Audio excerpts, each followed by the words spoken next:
Hi guys, kamusta? And ayan, sobrang tagal, I think mga 1 week yung last na upload ko kasi lately sobrang busy namin.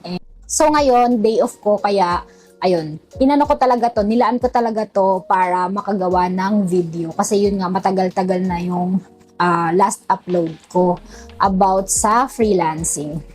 So ayun nga, hi guys and welcome back to my channel. My name is Mary Det and I am a full-time freelancer. So yun guys, yung topic natin for today, actually medyo marami yung nagtatanong nito sa TikTok and sa Facebook kung ano nga ba, kung saturated na nga ba yung freelancing. So yan yung pag-uusapan natin for today's video, and itong i-share ko sa inyo guys ay based lang sa naging experience ko and sa mga nakikita ko sa mga freelancer na friends ko. So ayun, again, disclaimer lang ha. Ito ay opinion ko and based sa experience ko and dun sa mga nakikita ko and kunikwento sa akin ng mga friends ko na freelancer din. I started freelancing since 2018. So until now, yun, nag-work pa rin ako as a freelancer obviously. So ayun nga, nag-start ako noong 2018 and itong sasabihin ko dito sa video na to, i-base ko siya doon sa na-experience ko nung nag-uumpisa ako and until now, doon sa na-experience ko. So, masasabi ko guys, nung nag-uumpisa ako, medyo matagal akong nagkaroon ng client sa umpisa. And yun nga, gaya ng mga sinasabi ko, almost 6 months ako bago nagkaroon ng client. Pero guys, nung nagkaroon ako ng client, nung nagkaroon ako ng first client sa Upwork, ayun na nga guys, after ko magkaroon ng first client sa Upwork, actually dun nagsunod-sunod yung client ko. Parang nagkaroon ako ng 4, tapos after ko matapos yung contract dun sa isang client. So, nung time na yun guys, hindi mo mababa sa 4 na clients yung hinahandle ko. And then, meron ngang time na ako na mismo yung, hindi sa pagmamayabang guys, dumating yung time na ako na mismo yung nagde-decline dun sa client. Kasi hindi ko na talaga siya kayang i-handle. And nagtanong pa nga ako dun sa coach namin kung ano yung pwede kong gawin. Kasi medyo natakot din ako nun. Kasi nga, parang every week na merong nag-i-invite sa akin, wala akong ginagawa kundi minsan hindi ako nagre-reply or ang ginagawa ko, dinedecline ko. Nakakailang decline na ako nun. Kasi nung mga time na yun guys, halos every week or every other week, merong sa akin, merong nag-i-invite. So, tinanong ko yung coach ko kung pwedeng ganon yung kung okay lang ba yung decline ako ng decline, ganon, or hindi ko replyan. So sabi ng coach namin, mas maganda na i-decline kasi parang magkakaroon nga ng, pag hindi mo siya re-replyan or hindi mo papansinin yung invite, maapektuhan yung response rate mo. So sabi niya, mas maganda na i-decline mo na lang. So yun nga yung ginawa ko, or in-advise din niya ako na kung kaya ko, mag-outsource nga ako or i-accept ko yung client tapos ipapagawa ko sa iba. Nung time na yun, syempre, nag-uumpisa pa lang ako noon. So, hindi ko alam kung paano siya gagawin and kung paano yung pamamalakad ng ganun. So, ayun, ang ginawa ko, dinadecline ko na lang. Tapos, in-advise din nung coach namin na kung gusto mo talaga na hindi maka-receive ng invite, i-off mo yung availability mo. So, may option naman dun sa Upwork na kung ayaw mo talaga na makita ka ng client, i-off mo yung availability mo. And yun yung ginawa ko. Kasi nga, okay na ako dun sa 4 na client eh. Meron na akong Tapos parang pag mag-e-end yung contract ko, kasi nga, yung 4 na client na yun, parang medyo nagtuloy-tuloy siya ng mga ilang months. Tapos, meron doon na tumagal ng years. Kaya medyo hindi ganun ako agad naghahanap ng client. So, ang ginawa ko, in-off ko muna siya. Tapos, pag mag-end na yung contract ko doon sa isang client, i-open ko ulit siya. And nung time na yun, guys, hindi pa ganun kahirap makahanap ng client. As in talaga pag mag-send ako ng proposal, meron at meron sumasagot or meron at merong nag-a-accept or na-hire ako talaga. Yun nga yung sabi ko nung time na 2018, 2019 hanggang 2020. Basta nung mga time mga time na yon, doon ko na-feel na parang hindi siya ganun kahirap makahanap ng client. Pero ito guys ha, yung based doon sa niche ko ha, which is yung e-commerce VA. So, yun yung na-experience ko.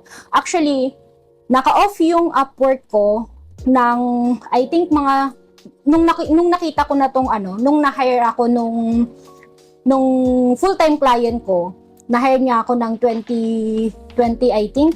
So, nung na-hire niya ako, in-off ko na yung Upwork ko noon. Tapos, in-open ko yung Upwork ko nung mga 2022.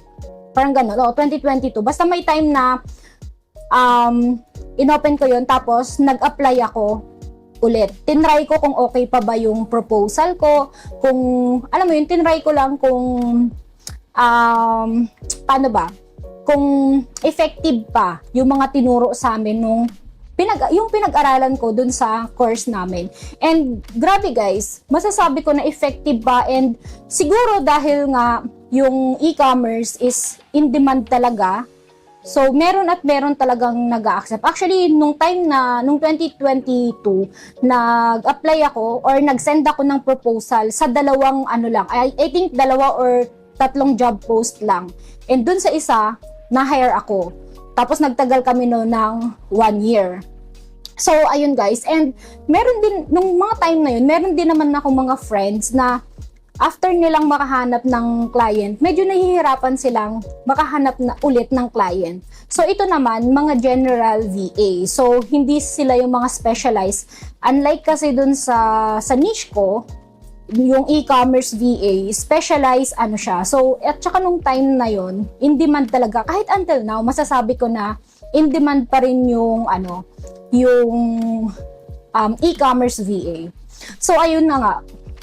Fast forward. So, parang sa akin, feeling ko, hindi siya ganun kahirap nung until 2022.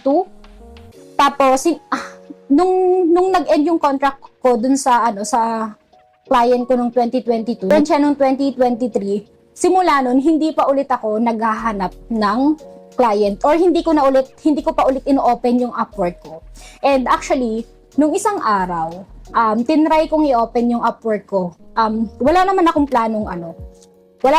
planong mag-apply, pero tinry ko lang kasi nga, 'di ba, nag-update na si Upwork. Medyo mas mahal na yung nila ngayon, yung Connects. At saka guys, ito pa, yung kagandahan before, free pa yung Connects. So every month may nare-receive kami na free Connects sa Upwork. So pag hindi mo siya nagagamit, naiipon lang siya doon. So ayun, isa yun sa kagandahan dati.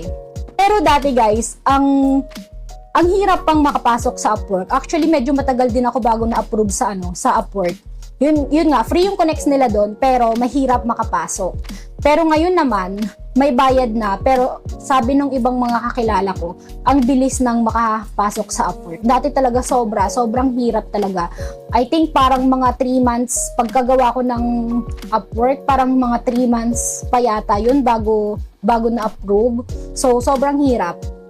Pero ngayon, madali na lang daw makapasok sa Upwork, pero yun nga, medyo mahal na nga yung Connects. Dati may bayad na, ngayon mas nagmahal pa. Actually nung last time 7 Connects lang yung 1 week na pag inopen mo yung availability mo. Lang yun, 7 Connects lang. Pero ngayon, nung tinignan ko nung isang araw, 14 Connects na siya. So, parang medyo mahal na siya, lalo na para sa mga nag-uumpisa pa lang. So, ayun guys. Balik tayo dun sa 'di ba? Daldal ko. So balik tayo dun sa usapan na kung saturated ba yung freelancing.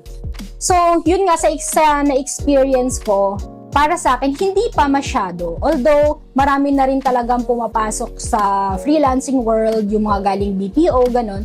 At saka ito yung napansin ko lately, kaya sobrang dami Kaya parang naging feeling ng iba saturated na kasi sobrang dami yung gustong pumasok sa freelancing dahil nga sa mga napapanood nila na sa freelancing, madaling makakuha ng client and ilang weeks lang, ilang months lang. Yung iba nga nakikita ko parang 1 month lang, 2 months lang, nakaka 6 digits na sila. So, maraming nasilaw sa ganun. Dahil nga 6 digits, kayang kumita ng 6 digits dito sa freelancing. Pero guys, hindi nila alam yung makukuha, oo, totoo naman na pwede mong kitain, possible, na kitain yung 6 digits dito sa freelancing. Pero maraming mga bagay na kailangan mo munang alamin. Bago dun sa 6 digits, marami ka pang kailangang alamin.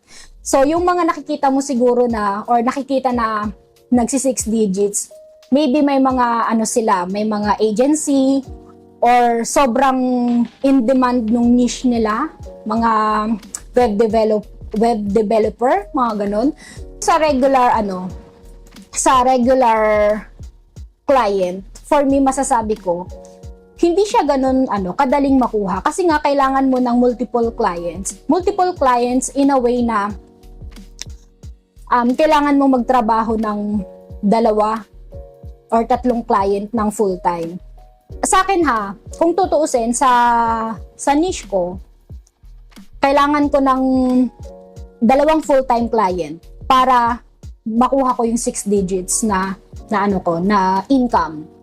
So sa akin, as a mom, hindi ko yun kaya kasi nga marami pa akong priorities. O hindi lang yung pag-freelancing yung ginagawa ko dito sa bahay o yung pagtatrabaho. So may anak ako, kailangan kong mag-prepare dito sa bahay, kailangan kong magluto, yung mga ganun. So siguro kung dalaga ka, kung wala ka pang anak, and wala ka pang masyadong responsibilities, kaya mo yun. So ayun, depende pa rin talaga. Pero ako, nung nag-uumpisa ako, di ba guys, nasabi ko na 4 yung client ko. Yung client na yon 2 to 3, actually 1 to 2 hours lang per client. Or mahaba na yung yung 3 to 4 hours. Kaya nagagawa ko siya kasi parang 4 yung client ko, pero 8 hours or mga 9 to 10 hours lang ako nagtatrabaho. So, parang full-time siya. Kaya ko siya nahahandle. Pero yung sasabihin mo na mag-a-accept ako ng 2 client and then full-time sila pareha. So, hindi ko yun kaya. So, ayun, medyo naging saturated yung freelancing dahil doon sa mga nakikita nating masyadong naging, alam mo yun, basta parang masyado nang naging bragging na yung kita ng ng 6 digits. Actually, may mga friends din ako talaga na kumikita sila ng 6 digits per project. So, ayun guys, ganda siguro sa katulad dun sa mga bago ngayon na gustong pasukan yung freelancing. Maganda kung mag-start kayo kasi hindi ko sure kung yung general VA ba is saturated na kasi wala nga akong experience doon. Pero masasabi ko yung mga e-commerce VA, product listing, mga FB ads, tapos yung sa dropshipping, marami pa rin ako nakikitang ganun na job posting sa Upwork. And yun nga lang sa onlinejobs.ph, medyo mababa at saka parang karamihan puro mga agency na and medyo marami talagang mga scam. So, mag-ingat pa rin tayo sa basta magtiyaga lang kayo na sa pagsisend ng proposal. Kung wala pa kayong budget, mag-try muna sa agency or sa onlinejobs.ph. So, ayun guys. Basta may skills kayo, wala naman sigurong masama na i-try nyo mag-freelancing kahit marami na kayong nakikita na nagsasabi na saturated na yung freelancing. Kung para talaga sa inyo yung freelancing, for sure magkakaroon kayo ng client. So, ayun lang muna for today's video guys, and sana may natutunan kayo sa video na to.